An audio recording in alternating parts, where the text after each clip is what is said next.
Corona का महामारी चल रही है, उसे देखते हुए हमें ऐसा लग रहा था कि ये टोटल कंट्रोल में आ जाएगा। महाराष्ट्र के दूसरे जो शहर है जहाँ पर हमारे से ज़्यादा भयानक परिस्थिति थी, जैसा मालेगांव का उदाहरण, इसके लिए मुख्यमंत्री साहब और पूरी सरकार परेशान थी कि मालेगांव को हम किस तरह से कंट्रोल में। ऐसी क्या चीज़ वहाँ पे हुई जो हम नहीं कर पाए हैं और जिसकी वजह से आज इस शहर के अंदर हर रोज़ 100-150 जो केसेस बढ़ रहे हैं, तो ये यकीनन सबके लिए चिंता की वजह है। आज भी हम पूरे शहर को बराबर से खोल नहीं पाए हैं क्योंकि हमारे पास केसेस बढ़ रहे हैं। दुकानदार परेशान है, जो छोटे मोटे कारोबार करने वाले हैं वो परेशान है। और ऐसी परिस्थिति के अंदर हम लोग ये सोचे कि हमने काफ़ी समय दिया है अधिकारियों को जो अपनी मर्जी के हिसाब से वो करना चाहते थे उन्होंने किया। हमने कोई भी लोक प्रतिनिधि ने कहीं पर भी कोई दखल अंदाजी नहीं की कि आप अपने तरफ से जो करना है करिएगा करके। लेकिन अब हमें ये एहसास हो रहा है कि कहीं ना कहीं कुछ गलत हो रहा है। इसीलिए आज हम सभी राजनीतिक पार्टी के आमदार खासदार मिलकर यहाँ पर आए और हम लोगों ने चर्चा की कि इस शहर को अगर हमको कोरोना से बाहर निकालने का है तो क्या क्या उपाय होने चाहिए। बहुत सारे विषयों के ऊपर चर्चा हुई और उसी चर्चा को आगे बढ़ाने के लिए कल हमने विभागीय आयुक्त साहब सुनील केंद्रेकर साहब से अनुरोध किया है कि उनके ऑफिस के अंदर police commissioner, district collector, municipal commissioner और घाटी हॉस्पिटल की डीन, इनके साथ चर्चा करके क्या बेहतर हो सकता है और इस शहर को कोरोना से कैसा मुक्त किया जा सकता है, इसके ऊपर चर्चा होगी। और जैसा कराड़ साहब ने बताया, सिर्फ यही नहीं, लोगों के अंदर एक विश्वास जगाने के लिए जो आज हॉटस्पॉट्स बने हुए हैं जहां पर बहुत सारे केसेस आ रहे हैं, जैसा पिछले 2-3 दिनों के अंदर हमने देखा है कि बजाज नगर के अंदर इतने सारे केसेस हो गए थे। कई सारे लोग जो है वो अधिकारियों को फोन नहीं करते, ये सब आमदारों को, खासदारों को, हमारे को फोन करके बताते हैं कि साहब यहाँ पर इतने सारे केसेस। तो हमने ये तय करा कि लोगों के अंदर एक विश्वास जगाने के लिए और एक ये संदेश देने के लिए कि ऐसी मुश्किल घड़ी के अंदर सारे लोक प्रतिनिधि लोगों के साथ खड़े हुए हैं। इसके लिए हम सब लोग एक साथ मिलकर अलग अलग स्पॉट्स के ऊपर जाएंगे, क्वारंटाइन सेंटर्स के ऊपर विजिट करेंगे और जहां गलतियां हैं वो सरकार को, प्रशासन को बताएंगे। हम समझते हैं कि हमने बहुत समय दे चुका है प्रशासन को, लेकिन अगर उसके बावजूद भी अगर मामला नहीं वो हो रहा है तो कहीं ना कहीं कुछ ना कुछ गलत हो रहा है।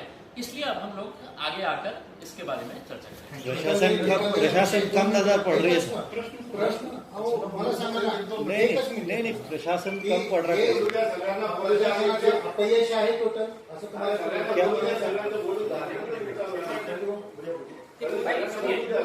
ये आप लोगों को सबको मालूम है कि मतलब केसेस हमारे बढ़ रहे हैं। अब ये अपयश है, यश है, कहीं ना कहीं कुछ ना कुछ, जैसा मैंने आपको बताया है कि जो होना चाहिए था वो नहीं हो रहा है। तो इसलिए कल हम प्रशासन के साथ चर्चा करेंगे और आपके सवाल का उत्तर जो है शायद हम कल बेहतर तरीके से दे सकेंगे। 300 जवळपास 240 लोकांचे जीव गेले आणि 3000 लोक पॉझिटिव्ह झाले, लोकप्रतिनिधी कुठे दिसले नाही। नाही, मी आपल्याला सांगतो, एक लक्षात घ्या,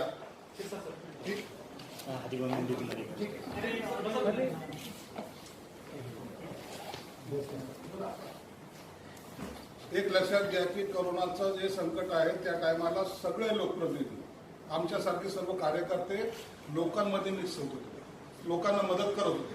जे काम प्रशासनाला करायला पाहिजे त्याच्यामध्ये कुठेही असं अडखळती येते किंवा आम्ही त्यांना विरोध करतोय किंवा लोकप्रतिनिधी लुडबुड चालू आहे असं चित्र लोकांपर्यंत जाऊ नये ही आमची धारणा होती। आज जे आम्ही जे ठरवलंय ते लॉकडाऊन निघाल्यानंतर आज परिस्थिती अशी उलटी झालेली की इथं रोजच्या रोज 100च्या खाली आकडा यायला तयारच नाही। आणि अशा वेळेला जर अधिकारी आपलं काम करत नसतील त्या टायमाला दखल देणे हे आमचं कर्तव्य। म्हणून आम्ही जे 2-3 निर्णय घेतले ते महत्त्वाचे आहेत। एक उद्या केंद्रेकरांच्या बरोबर बैठक आहे, त्यांना सर्व अधिकाऱ्यांना पहिले सुद्धा बैठक झाल्या होत्या, त्याचा निकाल काही बरोबर निघालेला नाही।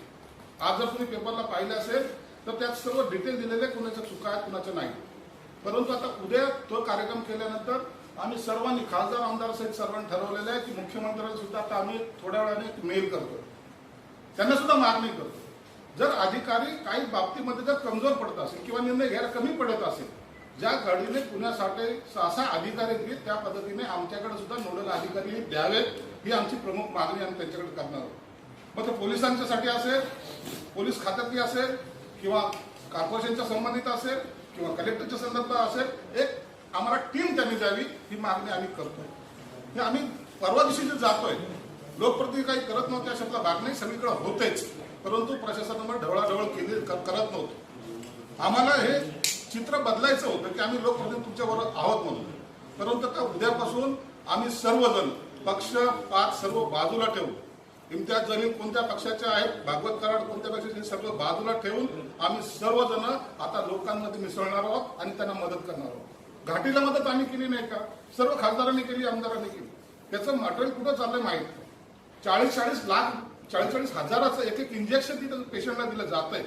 ते कशासाठी जातं? आमच्याकडे असे प्रूफ्स आलेले आहेत.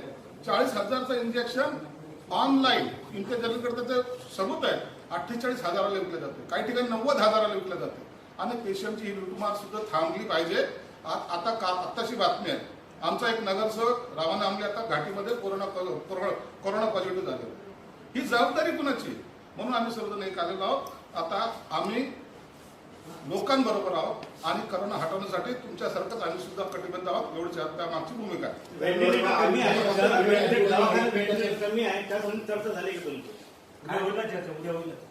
उद्या सकाळी चर्चा ही केली जाईल. एक वेगळी चर्चा जी आहे घाटीमध्ये, आपण सगळं आम्ही आमदार खासदार जे आहे, घाटीच्या डीन आणि तिकडचे जे अधिकारी आहेत त्यांच्यासोबतही तिथे एक मीटिंग.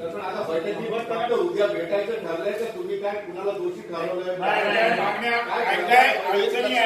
एक लक्षात घ्या, यामध्ये कोणत्याही आमदार खासदारांची कोणत्याही अधिकाऱ्याला दोषी ठरवण्याची भूमिका नाही. परंतु ज्या ठिकाणी तुम्ही कमी पडताय त्या ठिकाणी त्यांना जाणीव करून देणं हे आमचं काम आहे, ते आम्ही उद्या करणार आहोत. भागवत कराड साहेब जसं म्हटलंय की तुम्हाला विश्वासात घेतलं जात नाही, तरी सगळ्यांच्याच बाबतीत अशी स्थिती आहे का? अशी काही उदाहरणं आहेत का तुम्हाला विश्वासात घेतलं गेलं? आता जे काय आम्ही बोलतोय हे सगळे एकत्रितपणे बोलतोय असं गैर धरतो.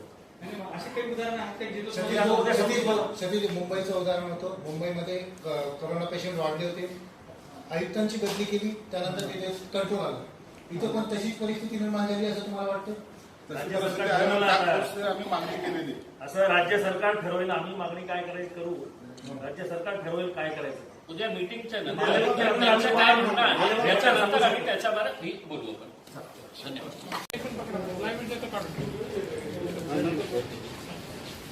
देखिए औरंगाबाद शहर के अंदर जिस तरह से कोरोना के केसेस लगातार बढ़ते जा रहे हैं, ये सभी के लिए एक बहुत ही चिंता का विषय हो गया है, क्योंकि अब महाराष्ट्र के अंदर जो 2-3 शहर बचे हैं जहां पर हर रोज 100 से ज्यादा केसेस आ रहे हैं, उसमें हमारा शहर है. कहीं ना कहीं कुछ ना कुछ गलत हो रहा है. अब क्या गलत हो रहा है इसके ऊपर चर्चा करने के लिए आगे क्या होना चाहिए, इसके लिए आज हम सभी राजनीतिक पार्टियों के शहर के जितने भी आमदार खासदार हैं, हम यहाँ पर आए, इकट्ठा हुए, अपने राय मशवरा रखे और उसके बाद ये तय पाया है कि जितने भी अधिकारी हैं उन लोगों के साथ कल एक मीटिंग ली जाएगी, जिसमें divisional commissioner, collector, municipal commissioner, police commissioner और घाटी अस्पताल की डीन, इनके साथ मीटिंग ली जाएगी और उनके साथ चर्चा करके कुछ विषय जो हमने रखे हैं उनके बारे में है तो चर्चा करेंगे. जो भी फैसला आएगा वो आपको उसकी जानकारी दी जाएगी.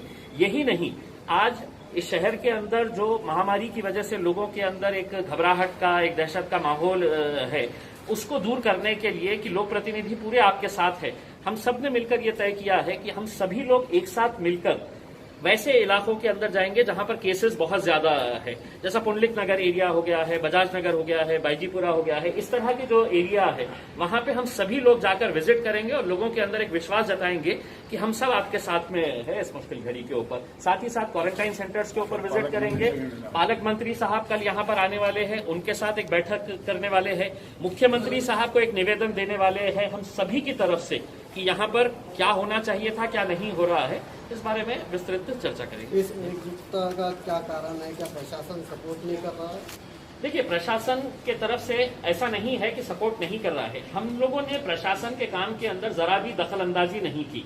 कल के दिन ये नहीं होना चाहिए था कि हमारे ऊपर इतना प्रेशर है और ये लोक प्रतिनिधि बार बार हमारे पास आ रहे हैं, मिल रहे हैं. हमने उनको एक खुली छूट दिए थे, फ्री हैंड दिए थे कि आप अपने लेवल के ऊपर इस शहर को बस कोरोना मुक्त कर दीजिएगा करके. लेकिन इतने दिनों के अंदर जब रिजल्ट नहीं आ रहा तो सबकी चिंता बड़ी है, लोगों की चिंता बड़ी है, लोक प्रतिनिधियों की चिंता बड़ी है, सरकार की चिंता बड़ी है, प्रशासन की चिंता बड़ी है.